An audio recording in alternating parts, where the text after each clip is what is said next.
I just don't want my face in it. No, your face won't be in it. Hi, Pam. It's Kelly. I have some first grade team members here, just to give you an idea of the grade level that we're in. And we'll go ahead and answer your questions here. One question you had, number one, last spring, how did you get the news of closing of the school and when? So we got it at like 1 o'clock in the afternoon. Yeah, that it was a possibility that it might happen for next week because it was a Friday, wasn't it?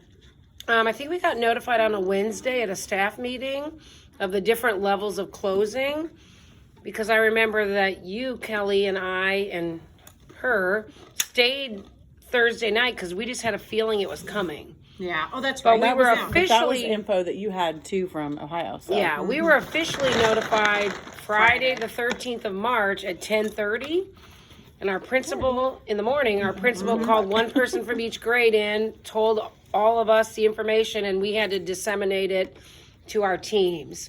But we had a feeling it was coming, so we had already had some things prepared. And then that Friday afternoon, the other two girls on our team finished preparing the other half of our work for our kids. They did have somebody come in and cover our classroom so that we had some time to do some planning and copying to get things ready. For a And week. we had the a next plan. week. Yeah, we planned for 1 week, but we actually planned for more than that just in case. But they told us only to plan for one week for sure, and then we would go from there. If I remember right. Okay. Number two, were you prepared for such teaching, like video? Were you prepared to do that kind of teaching? No. I've been Not at teaching all. for 21 years, and so being a senior teacher, I'm used to more old school things. So even though we had prepared multiple weeks of pencil and paper assignments, they actually did an emergency deploy of our iPads and told us we would be doing electronic after the first week of pencil and paper. So we kind of got thrown into electronic, and I know that as a senior teacher that I was not well versed in any of that. So Same, but I got that way real quickly. Yeah.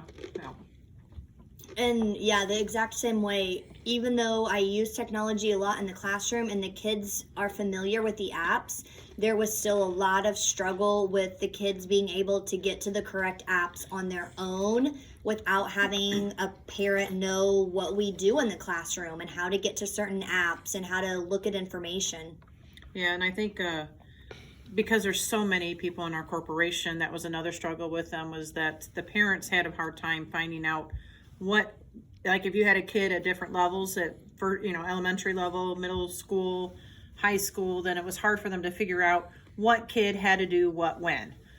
So it was really hard for the parents to know what to do as well.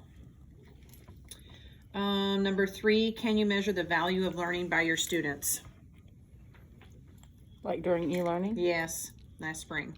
I don't think it could be measured because you never know what parents were sitting right beside them telling them the correct answer, or what parents were actually doing the assignment, or what kids had no parental help. You couldn't actually see what they had help with and what they didn't and what they did or older brother or sister did for them. and there were some kids I never saw their face after March 13th. They didn't come to any of the Zooms. They didn't do, so there were just some kids who basically their contact with me for first grade ended on March 13th, basically. Yeah, and I think too, some of the kids didn't have any support at all because parents worked during the day. They weren't prepared for this either. So I think that was a big factor too, is because there was nobody there to help them either. So some of them even struggled even getting the work done. Yep. Number four, did all your students participate? Nope. Nope. No. I was lucky in that mine did. Like the first couple of weeks, it took me doing a lot of phone calls and a lot of follow-up and a lot of walking parents through how to access things. But I didn't have anyone who didn't do any work. I had one that pretty much didn't do anything. Out of Mine all 24 did kids. some level of work, but it seemed as the farther we went, the amount of work was decreasing. And by the end of the last couple weeks, I had one or two kids who didn't do anything for the last 2 weeks of e-learning in April. I had some too who would do like one page out of, the 4 math pages or whatever, or one reading page. They weren't actually doing all of the assignment. Yeah, and I have to say too that the assignments weren't like what they were getting in school either, because we didn't know how to get the right instruction out to them. So we were giving them enough to just get by to give them something to do it too. So that made a difference as well. Number 5, did it affect their grades?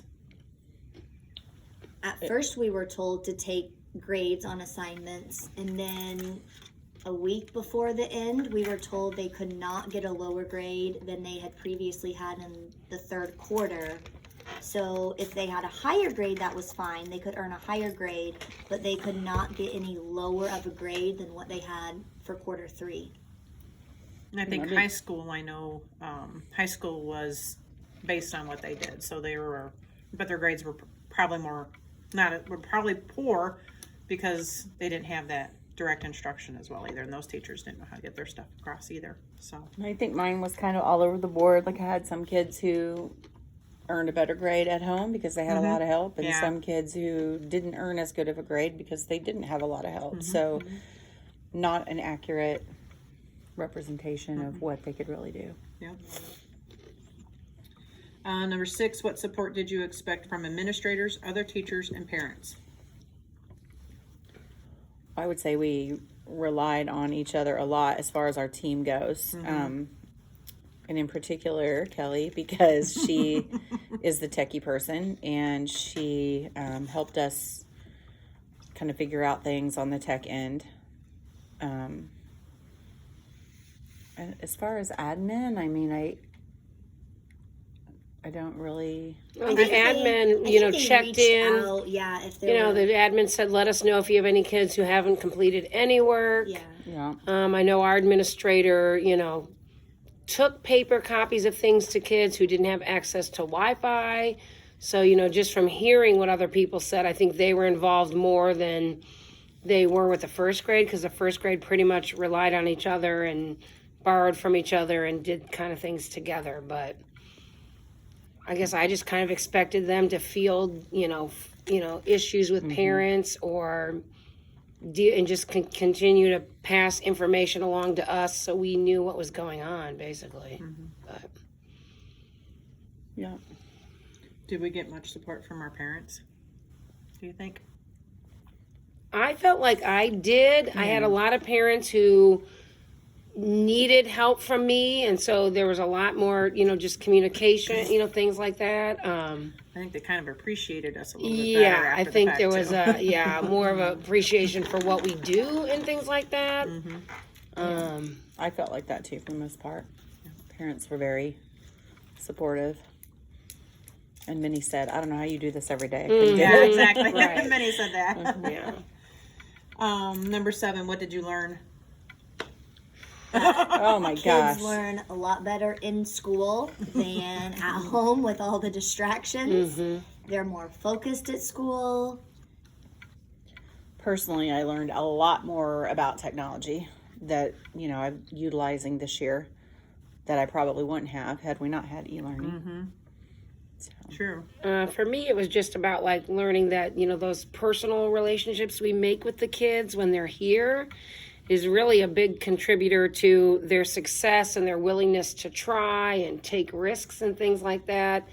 I felt like like one of them said earlier, because somebody was sitting there helping them do everything, that's kind of a false positive. And now that we see them coming back to school, you can see really there is a gap, and if you look at their report cards from first grade, it's like, oh, they did so wonderfully. They went up from a C to an A. Well, they had somebody there helping them. So I think we kind of, build them into independent learners and problem solvers and risk takers when they're in the classroom. And then I see kids now who are waiting for me to tell them everything or do everything for them. So there's some effects I see now that these kids have moved on after e-learning that I think are a result of some of that kind of stuff. But Okay, number 8, with spring being behind us now, your learning time, how did you prepare for this fall?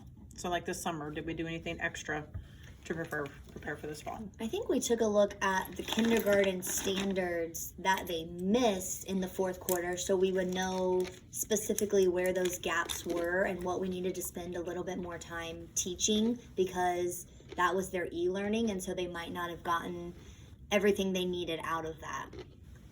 And spending a lot of time doing training for Canvas and Class Kick and technology training. We did a lot this summer. And I think we also spent more time looking at some of the apps we were using and how to use them to their fullest, like Epic and those kinds of things, and just videos online and how we were going to use them if we needed to. I know I looked more at my electronic resources for the reading series, so I would be able to use that kind of thing as well. Just thinking, we might have to do this in the coming year, just being a little bit more ready with those resources. Yeah, they decided to have one format for all the parents to go to get all of their assignments from, and it's called Canvas. So we had to learn this program, which is very, very, very difficult for kindergarten and first graders. So we had to adapt a lot. We also had to put our heads together and come up with creative ideas to be safe for, trying to keep things separated in the classroom. How are we going to put our desks? How are we going to put their pencils? How are we going to share supplies?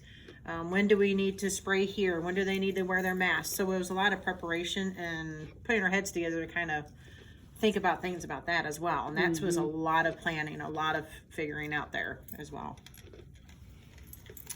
Number 9, how's it going now as related to students' readiness, teacher readiness, and administrative readiness?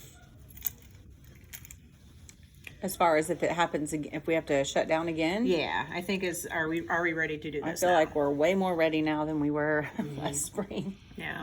For sure. We send our iPads home each week with homework assignments on them so that the kids and the parents are familiar with the app and the format and how to use it, so that if we have to go back to e-learning, it's not all brand new starting from square one. They're at least familiar with the, what's the word I'm looking for? With the Structure or the structure, the procedures. framework. Yeah. And I think we're doing things on our iPads that we typically would do on pencil and paper, just to keep them using those more frequently. Less obviously paper and that kind of a thing. We're putting assessments on the iPad and adding voice features so the kids can hear the teacher's voice versus the teacher reading everything to them in class. So in the event that it comes up, they're used to going there. I think it was nice too when we sent iPads home. There was a lot of troubleshooting those first few times, so parents, figured out what to do when something didn't work. So that now, if we do go forward into e-learning, they do have the foundation to know a little bit of troubleshooting information too. As far as teacher readiness, I feel like the Canvas that they're asking us to use is actually more work than the way we were doing it last year. So we basically, Canvas takes them to the place our work was last year, but Canvas involves a lot of linking and unlinking and uploading videos and uploading codes and embedding things. And for us, it was just easier for our kids to go to the app that we still go to and have the assignments there. But because the district wants all of them to report to that's the only thing that, I wish we didn't have to do. Yeah, because you're almost redoing the whole lesson again in Canvas, because you got to put it all in there again. You've already created it in one place, but now you've got to put it in another place just for the parents to have a timeline of what to do this, when, where, why, and how. Yeah. And it's a lot more work, if you ask me. I think we are ready though, because of all the training and the practices that you guys have been doing and everything. I think we are more ready. Definitely. And the last one, in your opinion, can children meet the standards with the methods proposed? I think that would really be your question, because you're doing e-learning right now. I think we have a better chance of it, yes. Is it ideal? No. I still feel that they are totally missing a lot of stuff that I would be doing in the classroom on a normal routine basis, but I don't have them all day. So I can't do those little quick things that we do. I mean, you echoing things, or you're just practicing this or doing this. Those little things actually help, and I'm not getting it in there, you know? So yeah, I'm teaching them a video on how to do this, but I'm not seeing them actually do the work to know where they need the help at, because their parents are there. I don't know where they need the help. I don't know where I can make that better for them, you know? So it is hard for me to get them to a point where I know, are they going to pass this or not? Because I really, truly don't know. Is it the kid or is it the parent, like you said, doing this work for them? So I struggle with that. And she's making a lot of videos for her kids to watch, and then it's just a matter of, did they really watch Yes, it? exactly. Did they actually watch it, or did they skip it and go right to the assignment? You know, that kind of thing. I just feel like the teachable moments, or those moments where you're like, okay, this is not working, and you stop and try something else, or they're at frustration, they need a break. You can't read that off the, you know. And during the Zoom meeting, you're not getting into that much depth because you just don't have the time for it. It's more like delivering the information, Yes, just like a way to deliver it. So. Yep. So, all right, that should be it. Okay.